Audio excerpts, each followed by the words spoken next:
Hello and welcome to the IdeaCast interview series, episode number 106. My guest in this episode is Jason Gandio, and Jason is an assistant professor of rhetoric and public advocacy in Temple's Department of Strategic Communication. And in this conversation, we discuss one of his publications that covers a matter that has held sway over him for the last 30 years and has made up a part of his academic development. And it's talking about the vibe, whether we're talking casually and colloquially about the vibe, or we, as in this conversation, are talking about the phenomenology, the epistemology, and a little dabbling in metaphysics about what we might mean when we talk about the vibe. So if that intrigues you, please join us for this conversation as an observer of the conversation. And I thank you so much for your time here. And I'd like to welcome Jason Gandio to the IdeaCast interview series. Jason, welcome. Good to have you here. Hello, Justin. Thank you for having me on. Appreciate it. Yeah, well, I appreciate you being here as a guest. I was just saying before we hit record, I read one article from the literature or a piece from, I was struggling to figure out an essay, thesis from the literature, and was motivated by it. I'm excited to talk about it, share it with the audience. And speaking of that, welcome to the YouTube audience. I will say to you, those of you who are subscribed to my channel and came here from people doing Phil of Mind and cog science psychology, that you'll enjoy this conversation and what Jason has to say. Excuse me, before we get started into the meat and potatoes of or the soy and the and the collard greens, or however you want to sort that out, into the bulk of what we want to talk about, let's get a little background on you and get the audience familiar with where you're coming from. Sure. So hello to the audience, everyone's watching on YouTube. My name is Jason Gandio. I'm a college professor at Temple University in Philadelphia. At Temple University, my expertise is in the theory and practice of social justice, with a focus on activism and social movements. So I essentially study how human beings create social change. However, outside of Temple, another expertise of mine is the vibe, or vibes in the plural. I know it may sound strange to some people, but I've actually been studying the vibe for approximately 30 years. Going back to my late teens, early 20s, I was involved with various subcultures, microcultures, countercultures, etc. Early rave scene, jam bands like Fish, things like that, underground house parties, etc. And in these subcultures, everyone tend to use the word vibe, right? So as a way to describe the DJ, the music, the band, the party, the overall collective experience, etc. And at some point, I realized, though, despite the fact that we're all using this word, very few people are trying to define it or explain it. So I took an intellectual interest in this experience of the vibe very early on. So again, late teens. Then I wrote my first paper on the vibe in a college class on nonverbal communication. Then I went on to use my master's thesis and my doctoral dissertation to develop a philosophy of the vibe that I call bodily emanation. And that was, I guess, in 2002, I earned my PhD. Flash forward now to 2024. My latest project is called the 20-Minute Vibe. And it's really me offering up my knowledge about the vibe and manageable chunks of information. So a 3-minute essay, a 5-minute video, an hour-long self-paced video lecture, etc. And it's really created for those who are intellectually curious. So I don't consider myself to be a new age guru or a healer or anything like that, but instead I'm an academic, I'm a scholar, I'm an intellectual, and I approach the vibe as a site of intellectual investigation. Right. And I take it upon myself to help other people understand the vibe and to articulate their experience of the vibe. So how might you turn a feeling into an idea? And in doing that, it gives you more awareness about the vibe, about your experience, more control over it, how to use it, how to project it, etc. And so that's the very quick intro about my background and how I came to explore and investigate the vibe. And in our starting to open up into the substance of what you just laid out, I would maybe order the beginning of our conversation with a semantic revisiting of what you just said, and then we'll move into the phenomenology, and that might be orbited by epistemological evaluation or however we want to sort that. But I do want to go in because I think it was good that you qualified this by saying that this is not necessarily relating to some of the connotations or context of vibe that might be batted about in circles on the internet or where books, whatever publications, this is a good faith treatment of what is a vibe, especially in agency, in the phenomenology of human experience. So let's look at the semantics for a moment, and just sort that out just a little bit more about what you mean by Sure. vibe. Right. So my most basic definition of the vibe nowadays is the exchange of energy between you and other people. So again, the exchange of energy between you and other people. Now, to give some examples here of what I'm talking about. So for instance, you're at a musical concert and it's you and hundreds or thousands of people, and you feel the vibe of the band, you feel the vibe of the audience, etc. Or at a sporting event, and there might be 60, 70, 80,000 people.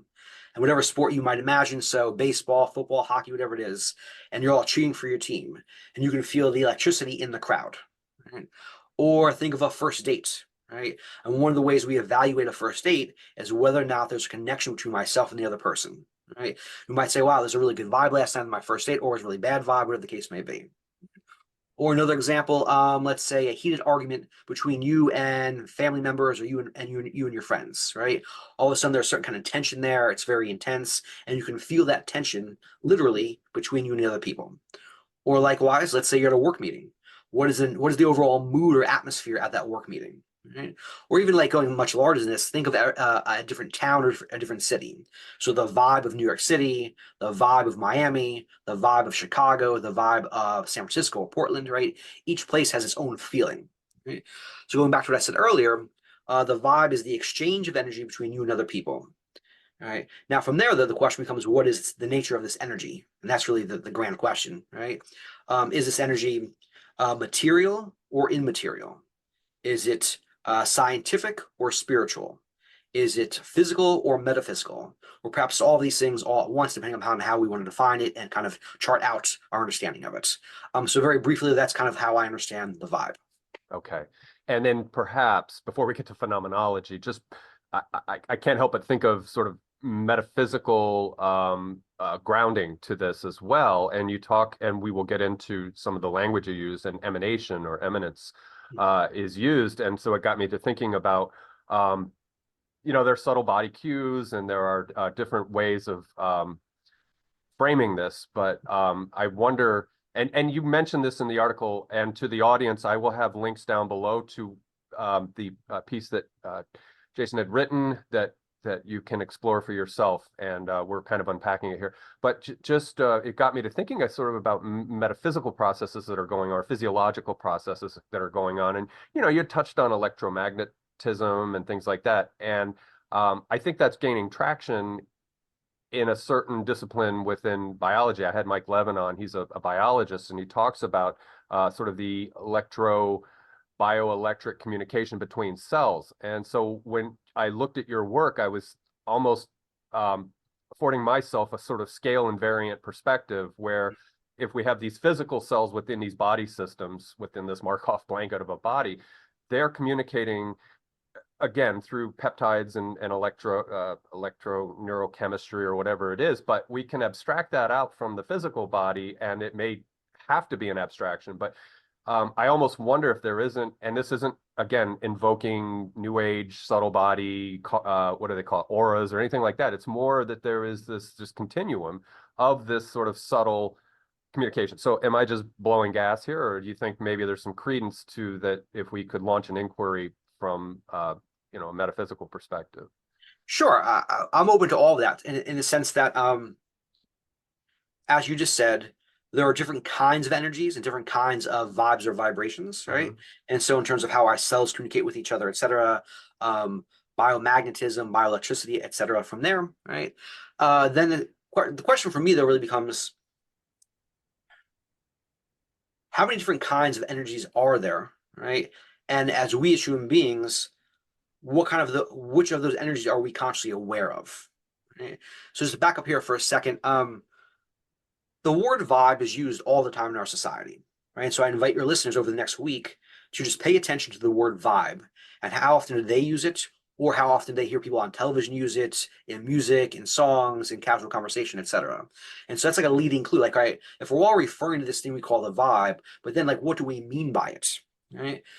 So in some New Age traditions, just as an example, they will argue like, well, from the perspective of quantum physics, right?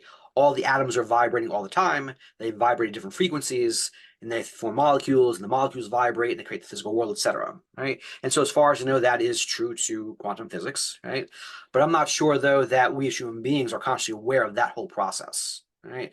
But yet there's some kind of level of experiential knowledge happening here. Like we feel certain things, we walk in the room, we feel something, a mood of a crowd, atmosphere of a room, all of those things. And so I'm trying to parse out what that means. Mm-hmm. One way to do that is what you were saying earlier, right?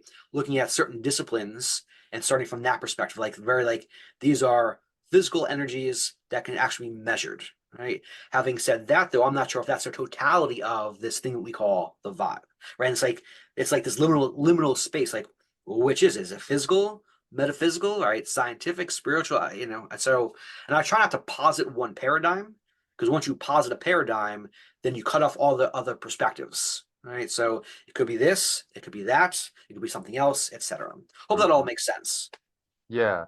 Yeah, and we can't exclude the totality or the synthesis of sense data in all of this, Right. right? So we're sort of niching out this very subtle, perhaps energetic, but there, again, as I mentioned, physiological cues, subtle cues, because when I always love to invoke the idea or pull out the idea that information theorists say that, like 10 million bits of data are bombarding our sense organs at every second, and that we only have access to about 120 or 40 to 100. So I mean that leaves a lot of room for what is below the radar, so to Right. speak, in self-awareness or metacognitive or whatever's going on there. And you speak to this in your article.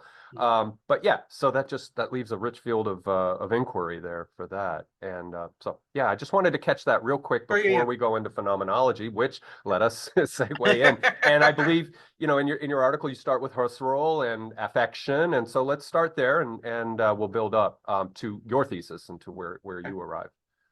All right. So one of the places I begin to try to theorize and understand this thing we call the vibe is through affectivity. We say affectivity, in other words, how do bodies affect other bodies? How do bodies influence other bodies? As you're just saying, Justin, much of that process, much of that affectivity is subconscious, where it's below the threshold of conscious awareness, which, if you think about this, makes sense. It's very Freudian, very psychoanalytical, or very phenomenological, right? So you have your body that's inserted into a physical environment, right? You have your conscious mind, and your conscious mind is really wherever you form your attention, like wherever you look at or attend to, that's what you're consciously aware of. But most of our experience is subconscious or below that threshold, right? And so our bodies and our environments are directly intersecting with each other and mutually influencing each other. It's a basic phenomenological insight that the body and the environment are really a exist in like symbiotic relationship, right? So that's affectivity. So our bodies influence each other below the conscious threshold, right? Then other theorists, though, such as Eugene Gendlin, who's a lesser known figure, um, really focused on the notion of sentience, right? And he argues that our bodies are sentient creatures, sentient organisms, and this sentience, in other words, this feeling organism, this whole operation, this whole process actually precedes and exceeds perception, right? And not just conscious perception, but the five physical senses, that we are a feeling creature first, a sentient creature first, and then a perceptual creature only afterwards. Then from there, it's like, well, if we're sentient creatures and we inherently feel our environment, is there another kind of feeling that is conjoined with this sentience? And that's when I talk about bodily emanation, right? I argue that our bodies emanate or radiate a tangible feeling that is felt and experienced by other bodies, right? And that's when I say, well, that's the kind of thing that we're talking about when we say the vibe, right? That the vibe is a form of bodily emanation, and each body emanates a vibe out into the atmosphere, into the world. And then we respond to those vibes either in a subtle fashion or in terms of the work that I do, trying to make it more of a conscious experience. Mm-hmm. Mm-hmm. I have a strange mind. I'm thinking, the four E's of Cogsci. You could almost append a fifth E, the emanated, because you have embedded, embodied, extended, and enacted, and then, maybe the eminent, or That's awesome. I've not thought about that. It's really good, actually. Wow. Yeah, and it's all relational too. Everyone, and for me, I love extended mind. I'd love to abuse that to no end, but this is kind of an extended mind scenario where, again, both physiological and perhaps metaphysical cue. Well, metaphysical in the sense, again, going back to that abstract notion of what might be being distributed, whatever the carrier of that might be. But then again, more things that we have access to, apprehendable physiological cues, are part of that extended mind, I think. And I'm not going with the Chalmers definition of extended mind where you write down on a tablet or you have a computer or something. This is more, to me, is an extension into through substance back to the cognitive agent again. So anyway, I might be on a weird tangent, but I think about these things, and so like I said, thinking about 4E, it really it maps well with what you've been talking about.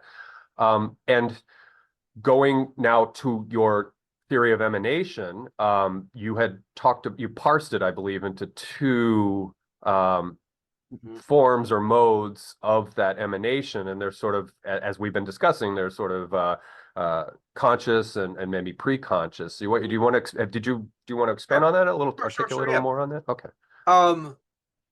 So for your listeners and for your viewers, I guess one way to begin this conversation is to think about standard psychoanalysis, right? Or therapy, if you don't want to do psychoanalytical theory, but like therapy in terms of you have your conscious mind and you have your subconscious mind. Your conscious mind is the things that you're consciously aware of, and your subconscious mind is all things that you're in your environment or in your body from your previous experience that's influencing your conscious mind, right? The same thing can be true for our experience of vibes, right? So if I am going on a job interview, I'm trying to consciously project a certain kind of vibe, a certain kind of energy in the room to try to get this job offer, right? Or if I'm speaking in public and at a podium, right, and I'm trying to emanate a certain kind of vibe out into the world. Or if I'm a band on a stage, or if I'm the star athlete on a team or a coach of a team, right? I'm trying to command people's respect. We talk about charisma or magnetism, right?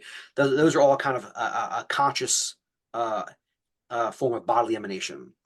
But as we were saying earlier, though, with affectivity and phenomenology, a lot of this is subconscious, right? So at what level does the vibe operate, at a subconscious level or a pre-reflective level? In other words, at a level that we're not quite yet reflective about, right? And then from there, how might that pre-reflective or subconscious vibe influence our lives? The way we move, the way we feel, what we think about, who we meet or who we don't meet, right? So one of the things that I argue within my philosophy of the vibe, bodily emanation, is that there's a certain kind of gravitational force to the vibe and bodily emanation, right? It has a pushing and pulling effect. And this is true really for all phenomenology, right? If you investigate the big names of phenomenology, that's what they mean by affectivity, like this pre-reflective realm of affection that moves the body in certain ways before we're consciously aware of that. Now, you argue that the vibe has a similar process. Again, conscious vibes, but then subconscious vibes or pre-reflective vibes, right? And so one way to think about this, though, is that it's not just about this vibe or that vibe or a good vibe or a bad vibe, but rather our bodies are constantly emanating a vibe nonstop all the time, without trying to do this, which is to say that our bodies are vibing on each other all the time, right? And so it's kind of this collective phenomenon that is happening, right? And that's what we mean by the pre-reflective realm of bodily emanation. When you mentioned gravity, I thought back to the reference that you had put in to your thesis into the article that I read, and you spoke to being at a concert and being drawn away from what should be the obvious in your salience mapping, but to someone who was over, 50 yards away dancing that shouldn't really stand out to you. So again, I thought about this kind of again, salience landscaping and being moved over to something that is relevant to you in that instance. Can you unpack gravity just a little bit more in that sense? Because again, I'm taking gravity to be figurative or a heuristic almost, to say, that my salience mapping, my attention, my predictive processing, whatever's going on, is being drawn unconsciously to that amazing dancer, the attractive person, whoever they are. And I don't mean attractive, a lusty kind of way, but just your being that's attracting itself to you. So can you open gravity up just a tiny bit more for me, or just say that I'm being too figurative? And no. Well, it depends on how you want to look at it, right? And so this word of gravity or a gravitational force. Okay. Um, I can honestly say I'm not sure if I mean that literally Hmm. or metaphorically, right? Okay. But it's the idea that the vibe within how the vibe operates, there's a certain attraction and detraction, right? So based on the energy and vibe that I'm giving off, my bodily emanation, right? That's going to harmonize or repel with another bodily emanation, Hmm. right? Hmm. But of course, that can get very detailed and very complicated very quickly, right? Perhaps I'm not constantly thinking like I would be attracted to this person, but I am for some reason. And it Hmm. could be for romantic purposes, sexual purposes, platonic purposes, and there could be a million different reasons, right? Hmm. It's the idea that we are attracted to and detracted from certain people, certain experiences, certain events, etc. And again, I use the concert experience only because I've been to a lot of concerts. I love live music, right? Yeah. But I think we all have this experience, whether it's at a concert, again, a sporting event, at the grocery store, at the bank, Hmm. whatever it is, right? We are pushed and pulled in certain directions and ways that precede our conscious mind, right? Um, Again, in traditional phenomenology, this is a process of affectivity, right? Body and environment. In my work, though, it's an issue of bodily emanation. So the question is, again, the vibe is not just, in my terms, a throwaway term that we use for everything. Like a vibe on this, vibe on that, but rather it's a part of the human condition, human experience, right? And it operates at different levels of experience. And I think what you're getting at though is like, well, how does this pre-reflective attraction actually work, right? Um, well, I mean, I offer ideas and theories. I can't give you a concrete mapping of it, right? Yeah. Um, but I always point to people's experience. So I would ask your listeners and viewers, right? Um, Again, over the next week, let's say, be conscious of how your body moves through the world, right? Be conscious, be aware of your body, be aware of your surroundings, right? And then try to be aware of how you are pre-reflectively or pre-consciously or subconsciously moving through the world. Why did you choose this aisle over that aisle? Why did you choose to talk to this person but not that person? Why did you choose to sit in this seat and not that seat? Right? And then ask yourself, like, well, what is happening here? Right? Is it a certain kind of feeling and energy that I'm being attracted to or repelled from in another kind of way, right? And then bring those pre-reflective subconscious experiences into your conscious awareness. Right? And that's what I mean by being reflective about the vibe and bodily emanation and energy, mood, and atmosphere, all those kinds of things. Yeah. And I think gravity is a great word. I mean, we have terms, phrases like the gravity of the situation, Oh, right, yeah. and it really, it just, again, you convergently focus on something, if, be it good or bad or otherwise. But that, yeah, that's a draw, a lure that's bringing you in. So, whether there's any physiology behind Yeah. or physics behind it, that doesn't matter. I think, But beauty of our that's language is that it's metaphor. it's instructive though, right? And so Yeah, again, yeah. ask your the gravity of the situation. I think is a really good phrase, right? So I'm going to ask your viewers, right? How do they know when a situation is intense? How do they know when a situation is dire? How do they know when the situation is very fun loving? Right? I mean, yes, you have your conscious mind, your perception, and you're reading these cues, and we are socially conditioned to understand certain cues in certain kinds of ways, 100%, right? Hmm. Hmm. Um, but I would say there's also a certain kind of feeling all the time that's happening, right? And I know sometimes people feel the word feeling is wishy-washy, but it's like, well, is that really true though? So, for instance, going back to sports, if there was no feeling to a sporting event, why would I be a fan? Why would I spend hundreds of dollars to go see a football game or a baseball game where there's no feeling whatsoever? That's especially true in terms of music. Why would I go to a live concert if there's no feeling to the experience? Right? Why would I be in love with someone if there's no feeling between us? Right? So again, that feeling can mean different things. We have emotion, right?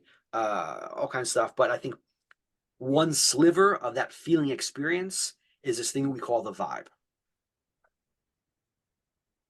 I have a slew of little questions I want to ask you, but I do want to cover some further content of what you wrote. And you had talked about magnitude, intensity, and what was the last one? Temperament? Yes, yeah. Temperament. Okay. Do you want to open those up? And then, like I said, I have half a dozen little questions, like back and forth kind of questions related to the work. So as we try to develop our conscious awareness and a conscious articulation of the vibe, it's important to develop certain kinds of concepts that help us understand the nature of the vibe, right?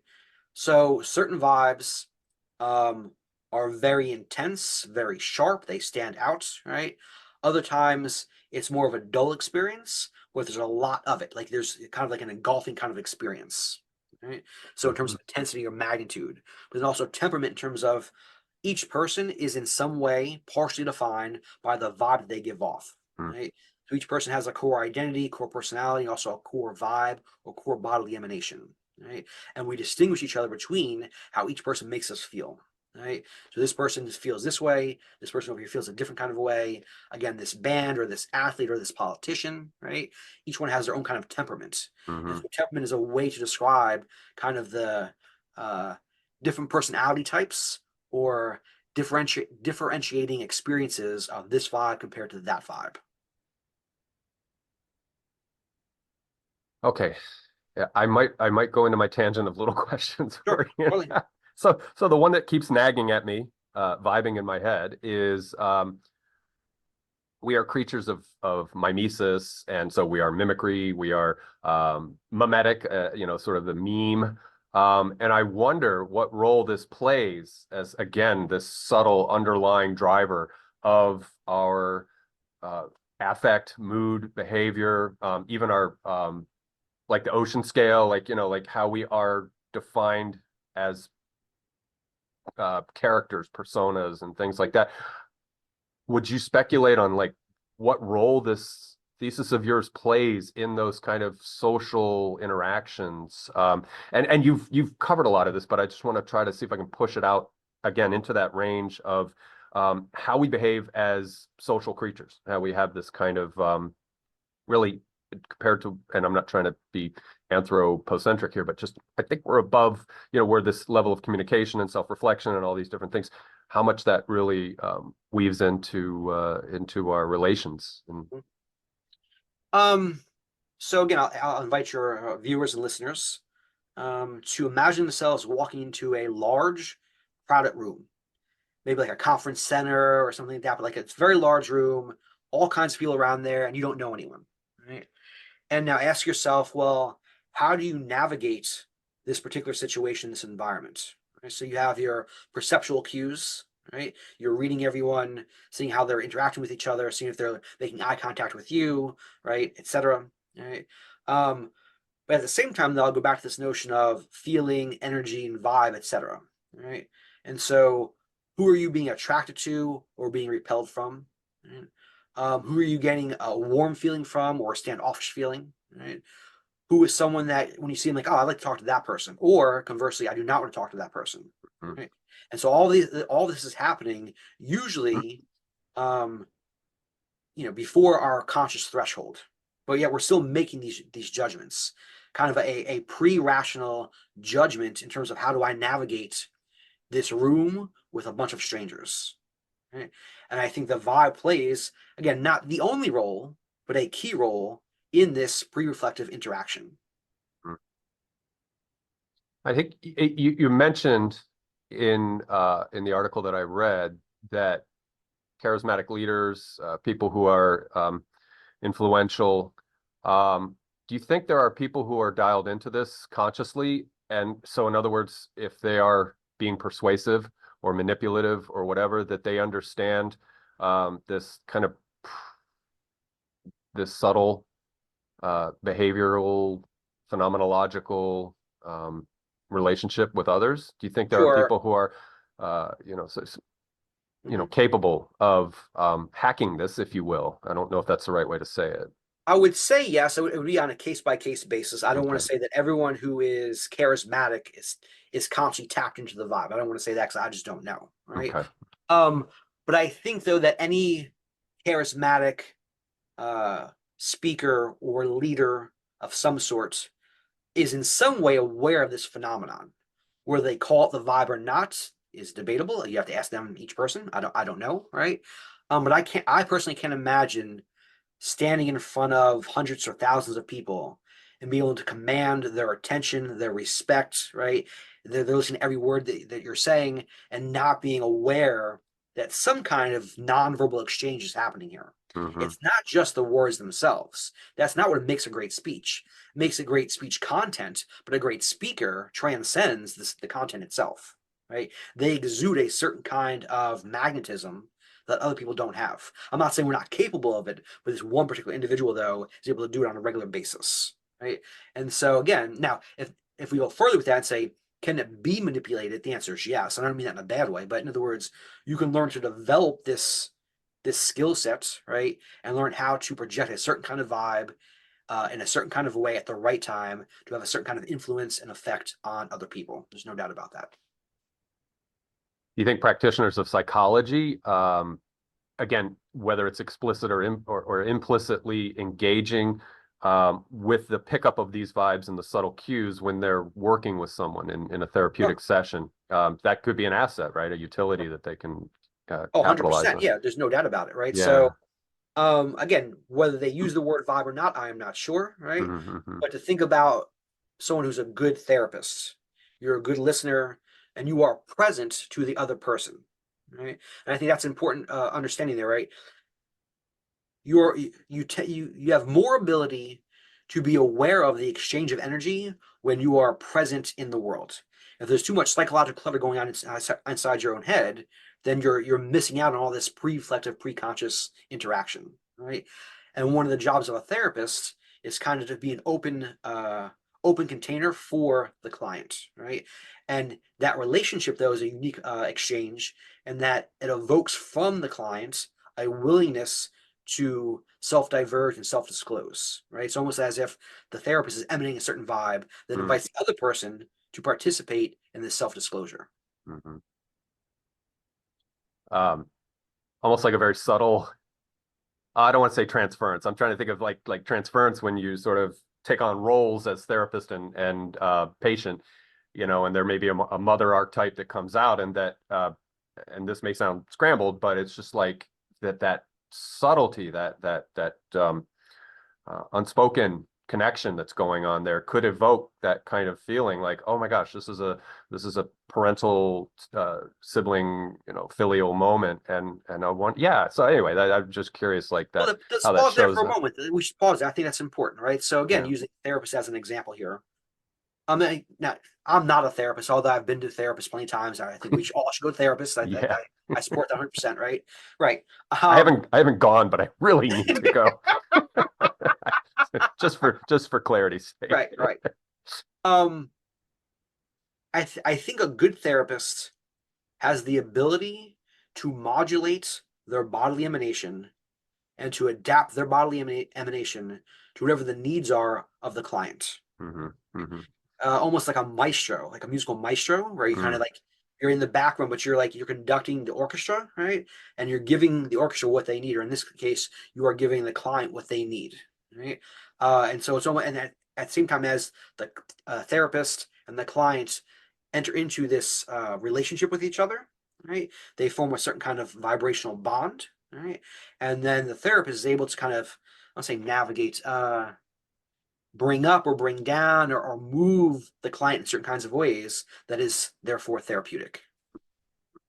Helps with revelation or Yeah, yeah, yeah, catharsis and bringing yes, things out and so yes, forth. great Yeah. word. Yeah, Yeah, that makes sense. And then on the day to day out on the street, I'm thinking along these lines. Is a bit redundant, but the idea of if you're self-aware enough, and your narcissism is, and we're all narcissistic, but or ego driven or whatever you want to call that, that if there is a self-awareness attunement there, that you can pick up on those subtle cues, that short of manipulating people, it's a way of having that extra layer of connection and communication with people, and that could be for good or bad, I guess. sure. You have to be neutral about that. But it seems like if you're self-aware and you're not just oblivious and everything's an object for you to manipulate, that you can tune into this really easily, more explicitly than implicitly, I guess. Yes, correct. Yeah, right. Okay. That's a big part of what I'm trying to do with my work is, again, helping other people understand the nature of the vibe, how to explain it, how to define it, how to recognize it, and then, of course, how to actually experience it and feel it, right? And so what happens as you start to go down this road, as you were just saying, you start to feel the world more deeply, right? Hmm. Um, you're kind of to use the word from earlier, you become more sentient. Mm-hmm. Right? Feeling plays a more prominent role in your decision making, in your judgment, right? Like you were saying earlier, in your everyday life, right? It's not just in the most dramatic, intense experiences of concerts and sports, but rather in everyday living, just in my house, going and driving from here to the store, going to the store, whatever, running my errands, all those kinds of things. Mm-hmm. Mm-hmm. Now, to break away from the human to human vibe, and I'll take two steps here, and we'll go to the and you brought this up in the article that I read, and but for the sake of brevity, you didn't want to make it another 20 pages to probably cover this. But when we relate with other organisms, let's say, in sort of the bio brackets, like the first thought that comes to mind is lends to our evolutionary capacity to survive, is that you feel the vibe of that possibly predatory or aggressive animal. Like I can bring up the image of a dog whose hair is standing up on his back and he's growling. I mean, there are obviously physical cues there, but I would think that that's a supercharged example of a vibe that's coming off of another living creature. Again, I'll pick a predator to be dramatic, but I think they almost exhibit a. So in other words, we get rid of all the Freudian Jungian baggage of metaconsciousness. You just have this raw instinctual animal that's exhibiting these behaviors, and it may not even be exhibiting the physical cues, but just the morphology of a dog or a big cat or something like that would get us to attune quickly and read the vibe of that animal. Is it in a kind of chill mode? Is it not, thinking of me as a meal or something that needs to be killed to protect its young? So I think we could extend this out into into the other living systems that are on the planet, right? Yeah, so I'll say a few things here. This could be a whole episode Yeah, unto itself. I know, and that's why I qualified in the beginning. I was Right. like, you touched on this, but I just want to open it up just a little bit. Totally. I think it's super important. So I'll say this. I'll preface it by saying this. When I was younger, I thought the vibe was only a human to human phenomenon, Okay. and I did that partially only because trying to articulate this is already difficult enough. Once you start extending beyond human interaction, it becomes very complicated very quickly, right? But as I've grown, matured, had more experiences, and had more time to think about all this, I do think that other species emanate a certain kind of energy. Mm. And I'll circle back to that in 1 second. So, for instance, focusing just on humans for right now, how is it that we know who the unspoken leader is in a certain group of people? Right? And so they carry themselves in a certain kind of way without saying anything. Now, part of that is literally nonverbal cues, like literally, right? The way they carry themselves physically. But with that comes a certain kind of vibe, energy, mood, atmosphere, whatever it is, right? And we kind of like that's the leader. That's the person right there, right? Mm-hmm. Now, of course, in the animal kingdom, the same thing happens. Right? Like you can tell which cat or which dog is the leader within a group of cats and dogs, right? Just by observing what's happening. And then you can actually see the other animals responding to them in a certain kind of way, a certain level of deference, right? And again, there's all kinds of registers of experience that lead to this, Mm-hmm. right? But I think this exchange of energy is part of that. Mm-hmm. Likewise, so I don't have any pets now, but I grew up with pets, mostly cats, but also a dog. Mm-hmm. And as a pet person, you feel connected to your pet. I mean, there's no doubt about that. There's no doubt. I got, Yes, I got a cat. perfect, Perfect timing. I got a cat sleeping on my lap here. My co-producer. right. Sorry. And so from there, right, I think that again, there's a certain kind of subtle vibrational affectivity happening Mm-hmm. between you and your pet. And also at times, there's a certain kind of conscious exchange of energy between you and your pet. Okay? And then from there, though, like from pets and animals, what about going into nature, into the forest? So I've had the privilege to go out to the West Coast a few times and see the redwood forest out there. Mm. And so if your listeners don't know, redwood forest, these are trees that are 1,000 or 3,000 years old. And when you're out there, man, it's a different kind of experience. I mean, it's just you're in the presence of something very different than the trees in my yard. Right. And again, now from there, I want to be intellectually honest here. It's like, well, how do we parse this all out? Mm-hmm. There are multiple modes of experience happening here between me and the tree. But there could also be something else happening here that's called the vibe or exchange of energy. right? And you can feel that, right? There is a certain level of feeling happening here that is part of the human experience and the human condition. Yeah, I wasn't going to open it up, but you're bringing botany into it, and I have a huge passion for horticulture and Oh, botany. you So mentioned that, right? Yeah. yeah. So I this could be branching more into figurative interpretation of your work and your thesis, but yeah, I think even color cues and things that we, again, going back to our evolutionary history, that the plant flora fauna relationship, that what plants do to exhibit cues and characteristics of their shapes and colors and things like that. It may not necessarily be a vibe, but I would almost want to leave a little room for that, that, other than the obvious uh, light, color, physical cues, that I wonder if there could be something going on, because I grant plants that, I don't grant them the agential nature that we have. They're different things, they're different systems, but I wonder what the relationality would be there. And I'll just leave it at that. I have to be totally agnostic to it. But again, as a plantophile or whatever that is, florophile, that I just can't Right. help but think that. So in other words, we could abstractly argue that plants have conditioned us, by way of the treats they offer, the tubers and the fruits and the pulp and all these different things that are being offered, as gifts to the animals that come by, that we enter into relationship with them. I don't know if there's your thesis of vibes involved in that, but I can't help but think that there's Sure, sure, subtle sure. Yeah. things going on there. Maybe I don't know, but I just had to bring my plants into the whole thing. And and it also brings me to what might be a very asymmetrical relationship with res extensia, the world itself, the planet, rocks and things. And I'm not ascribing animism to it, but that, as you touched on there, everything has a vibrational pattern and frequency. I mean, if we try to get reductionist, we go down to probabilities. And so we can perhaps, again, leave the door open for the idea that our bodily systems of sense organs and sense data acquisition, that there is a relationship between this living system, again, this living Markov blanket, and because that Markov blanket exchanges information with the environment, and we could, again, maybe use our imagination and say that there is this vibrational relationship at some level of that, because again, we can be reductionists and go all the way down to probability. So Sure. that goes back to what you were saying about the New Agers talking about, oh, quantum Right. this and quantum that, which is, for me, is usually bullshit. But there is always a kernel of truth and something that Right. people consistently want to appeal to. So anyway, that I wanted to also throw that in. Oh, So we yeah. go from humans to flora and Right. fauna down to what might. And again, I'm not invoking, not even panpsychism or Right. animism or yada yada yada, organism or any of that stuff. But now So to pause there for a moment, though. So I don't want to put this.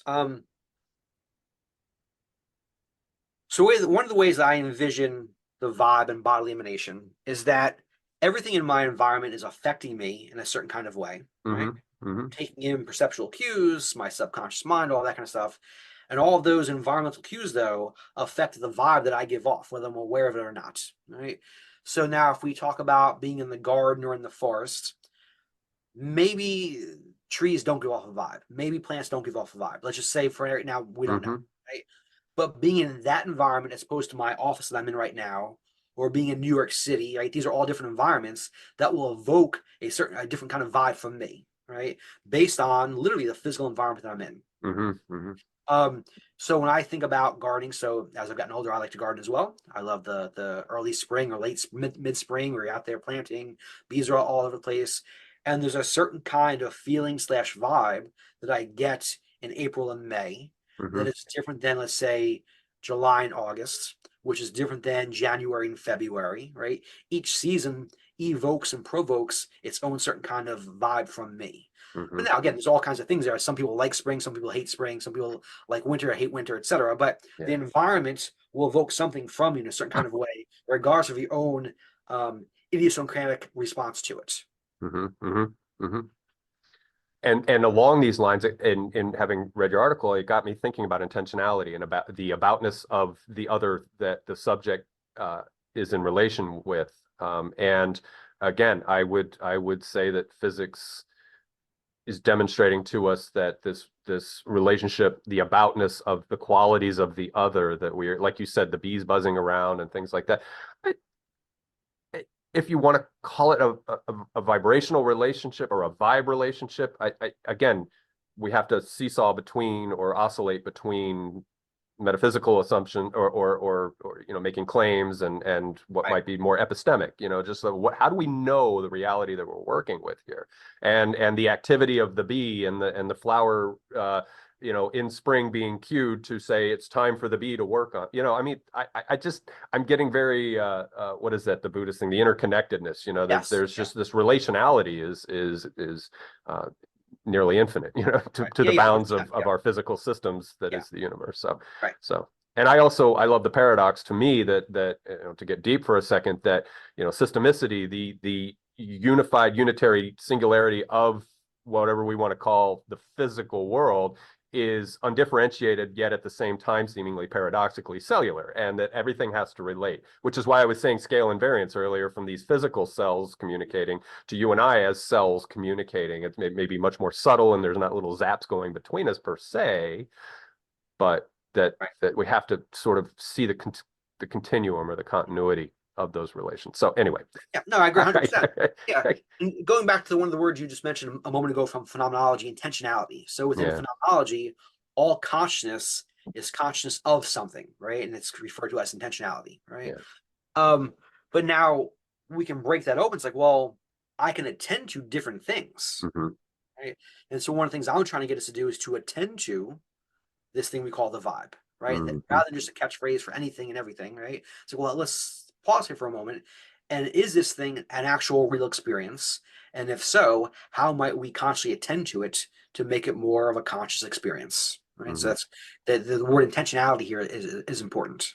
hmm hmm hmm yeah. Thank you. Thank you Yeah. for opening that up. We talked about running about an hour, and so I want to give us a 10 to 15-minute window.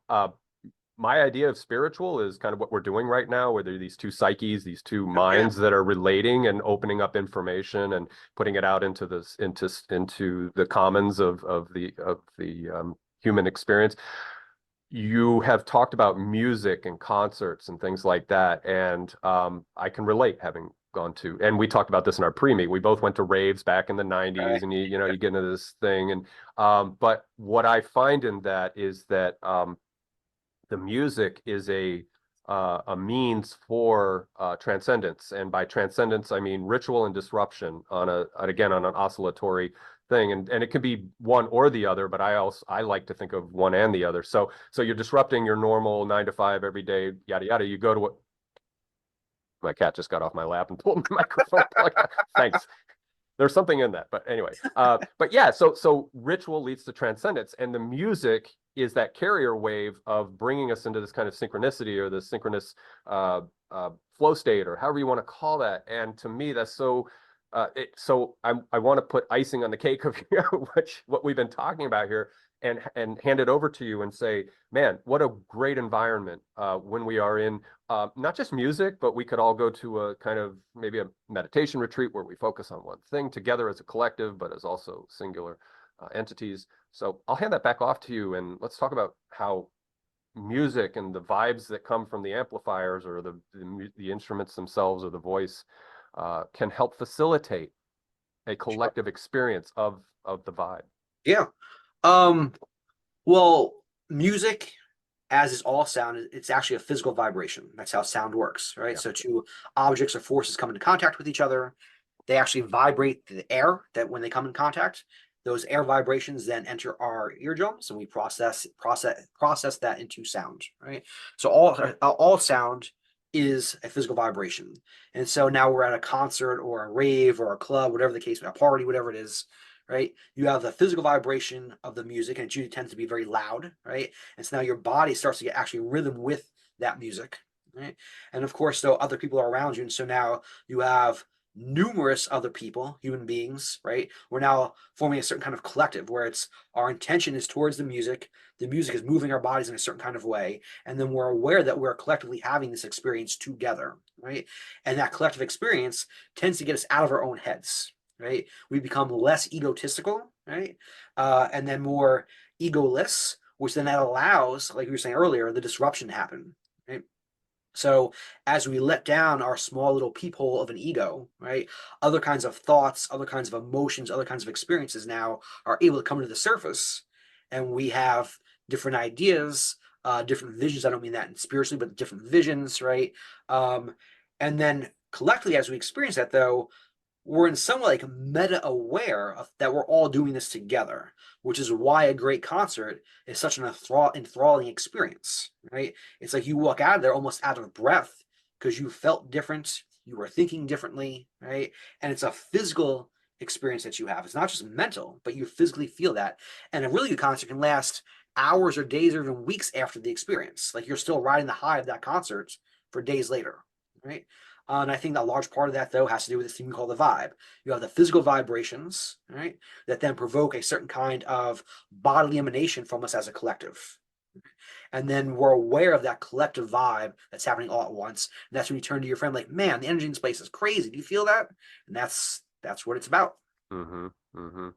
I can remember an instance a long time ago, and I went down to it was kind of a slapdash rave. It was at a theater, and they just had us up on the stage, and there's 500 seats around it, so it wasn't really a good place to get together. But we went, and there was probably 70 or 80 people, and I can remember, and this was being facilitated by psilocybin mushrooms as well, because I live in Florida, and so we ate a few shrooms before we went in.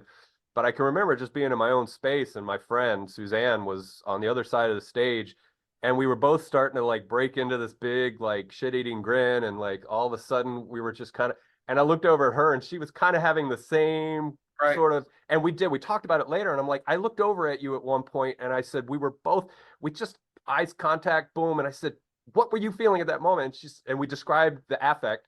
And so anyway, as an anecdote for, to sort of solidify that, but and again, it was that droning beat. It's the synchrony or whatever that the music, Synchronicity. Mm-hmm. yeah, the synchronicity of the music, plus again a little bit of serotonin agonist going on there to help, like you said, drop the ego down a little bit, get you a little more open to experience or to perception.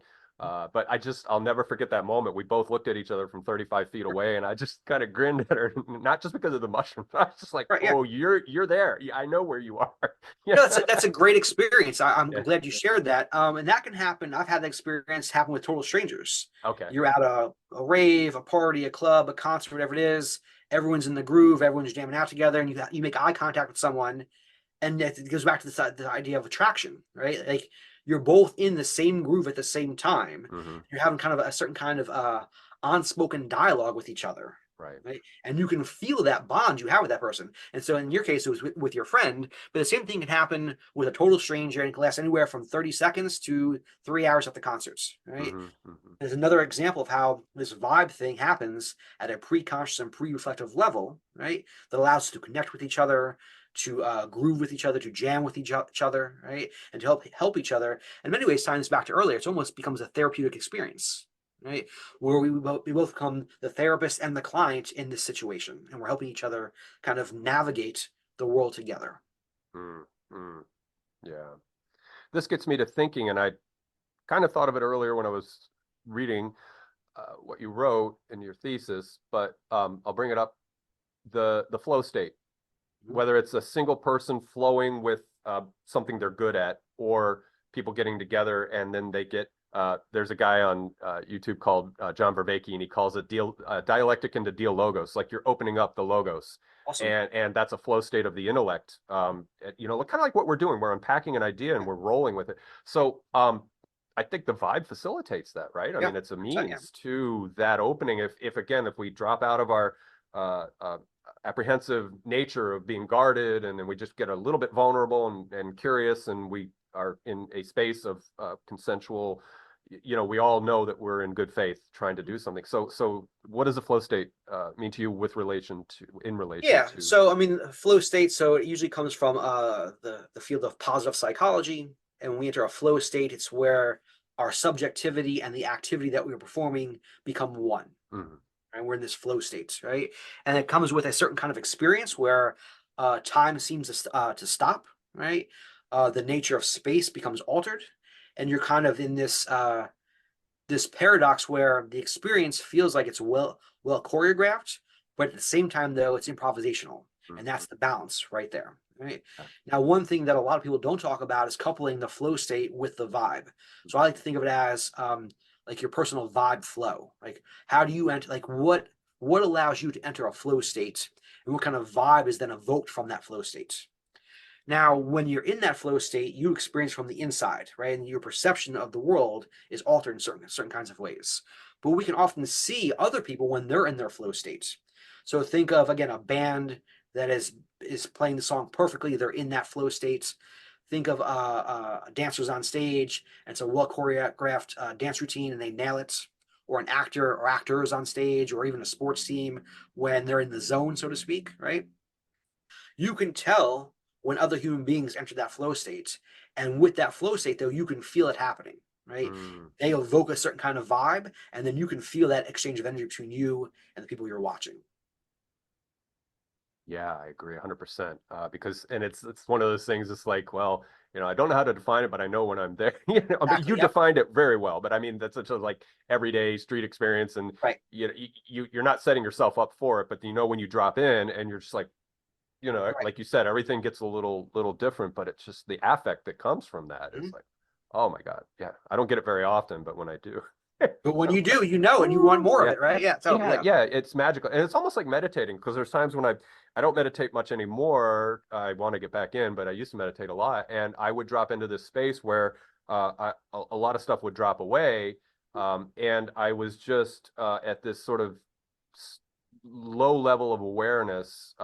And if I thought about that low level of awareness, I'd come back to Yeah. another level, but I'd get down to this thing where it was so satisfying and such a relief to not be that self anymore, that you can be in this kind of quietude. Um, which to me, if we were to put the vibe on a Hertz scale, like you do with brainwave states, and that's what's going on essentially. I guess you're down in delta or whatever. But yeah, that vibe I think slows down enough where Sure. it's like it syncs up with the maybe the psychological Right. or neuropsychological Yep. processes. So much coolness in all this, Jason. I really appreciate having met you and having Sure. read what you've got to offer to the YouTube audience. I'm definitely going to have everything down below in the description field to access Jason's work and the 20-minute um, sessions. Is it a session, or is it's a composite of things that I think you Yeah, it's described called it? the 20-minute vibe. It's a website I have and has essays, videos, self-paced lectures and whatnot. And so again, it's an educational space to help people understand the vibe. Okay. Okay. And again, that will be accessible in the description. Now, I'm not trying to shoo us off too fast, because what I want to do now is open up space for anything that we didn't cover, or questions I didn't ask you. If there's something you want to broadcast out and share, let's Um, do that right now. And then, sure. because I know you said you had kind of like an hour, so. Yeah, yeah. So in terms of helping people to understand this thing that we call the vibe and having it be more than just a catch-all phrase for everything, right? I would invite your viewers to learn how to differentiate between emotions, intuition, and vibes, and then differentiate between your own vibe and the vibe of other people. Right? So when we talk about emotions, one basic definition might be something like um, your response to a perceived set of circumstances. Right? Something's happening, you have an emotional response. Whether it's really happening or not doesn't make a difference. It's your emotional response. Right? Then the word intuition, again, that's often used within New Age and stuff like that. But I think intuition, though, is something very basic, right? Your body's inserted into the environment, and your body is aware of the environment in a way that precedes and exceeds your conscious mind, right? And if you allow your conscious mind to be in tune with your body, your subconscious mind, that's intuition. Right? Now, a lot of times, intuition is conflated with the vibe. They're similar, but not exactly the same. Right? So you Okay. have emotions, you have intuition, and then you have the vibe in terms of bodily emanation. Right, and that's where the term bodily emanation I think is helpful, because it helps you to envision that it is literally something different than intuition. Mm. Then differentiating between your own vibe and the vibe of others can be challenging, but it's helpful. And so next time you're in a situation with other people and you're feeling something in the room or in the crowd, ask yourself, like, well, is this the vibe that I'm giving off? Or is it the vibe that I'm experiencing and feeling from other people? Right.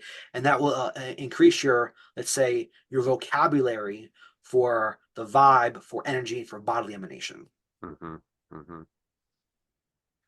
And I don't know if I'm being redundant here, but I do want to insert something that I think is really important in the thesis that you wrote, that we typically center awareness up here in this shell, but there was mention in the thesis that it's holistic, and Right. and I challenge you, so that the audience, I challenge you to find the locus of awareness, right? It just happens that a lot of our sense organs are in our head, and it seems intuitive, but I wanted to include that too, that this is a somatic, deeply strong, and of course, a lot of processing occurs up here. So I'm not trying to deflate the value of the brain, but I just wanted to emphasize that this is Right. a deeply somatic and a Right. holistic experience. And that obviously the brain is part of the body, that the Yeah, brain yeah. is the body, like it's part of the heart, lungs, all the other organs, etc. Mm-hmm, But the brain plays a certain role in processing information, right? mm-hmm, mm-hmm. At the same time, though, awareness is not reducible to the brain or to quote the mind, Yeah, right? Awareness is an embodied phenomenon, and then the vibe and bodily emanation is part of that awareness and part of our consciousness. yeah. Thank you. Thank you. I just, again, it probably got, I have short-term memory issues. I can remember really heavy stuff, but I can't remember what I did 10 minutes ago. So I just want to make sure that that was covered. And then let's maybe end on a note forward looking. What do you think the future of the philosophy of the vibe might entail? And do you think young academics might, inherit that seed which you've planted, and what do you see perhaps, or what would you like to see perhaps moving this forward? I would like to see, in terms of, let's say, academia, to have some cross-discipline discussion investigation. Hmm. Right? So I'm obviously very influenced by philosophy, but philosophy, cognitive science, psychology, anthropology, sociology, right? Trying to invite other scholars from different disciplines to take up this notion of the vibe in a serious way and Hmm. have some cross-disciplinary conversation about this. And I am merely a layperson, general audience guy, but I'm seeing what you just said, that this can be explored and the inquiry can be launched, or series of inquiries can be launched in a Bayesian kind of sense, just carry that forward, because I think it deserves, I think it, without declaring it as a strong sense like smell or anything else, it is a sense and it's not even a sense, it's the emanation, but it can be categorized perhaps partially as a sense that we should make aware of, especially when we're entering into this age of mm, Moeller calls it prophilicity, where our identity, there is a so-called authentic self, which is tentative, but there's also the prophilicity that we, especially younger folks, are generating this other identity exists online or exists as a profile or an avatar, and that the vibe may not necessarily be able to be abstracted into that. So again, in anchoring ourselves in authenticity, that the vibe can be a tool for that innate sense, that intuitive sense of what's going on around you, the sense making mode that is Sure. the emanating vibe. That doesn't perhaps I could be proven wrong, and that would be interesting, but I don't know if that carries out into prophilicity, which again I think is endemic or something going on with the saturation of technology and things like that. And so I think this is a good anchoring device for our staying embodied in the sense, and again, personality and identity are tentative and contingent, right? There's so many Right. things that could alter that, but we have to start somewhere. And so anyway, I'm babbling, but Yeah, yeah. I think what you're doing is, again, a good faith gesture to help humanity with self-awareness and navigation, of experience and so forth. So I applaud you for that, sir. Thank you. Appreciate it.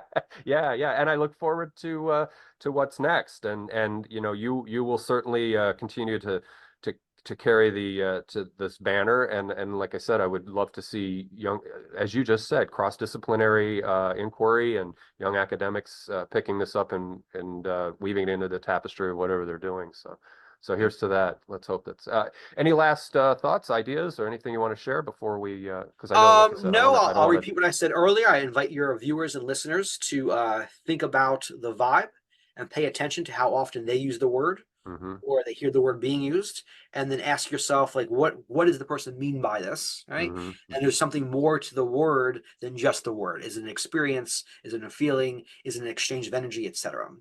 Other than that, I just want to say thank you, Justin, for having me on. It's a wonderful conversation. I had a lot of fun, and thank you to the viewers and listeners. Hope they got something out of it. I'm sure they did because, like I said, my subscribership, this I think falls well within the wheelhouse of. Oops, I'm disappearing again. Can you hear me? Yep, you're good. Yeah. Okay, I think it must be loose. But yeah, I think my audience that subscribes to this show will absolutely appreciate this conversation. So, Jason, thank you so much, and to the audience as well. Thank you for your time. I'll say goodbye to you after we stop record, but thank you for this conversation, and I consider myself a student of the work that you're doing, and I'll continue to look forward to any progress that might go on with the work. So, like I said, we'll chat after I stop record. But thank you again, YouTube audience. You guys take care. I hope it was a good conversation for you as well.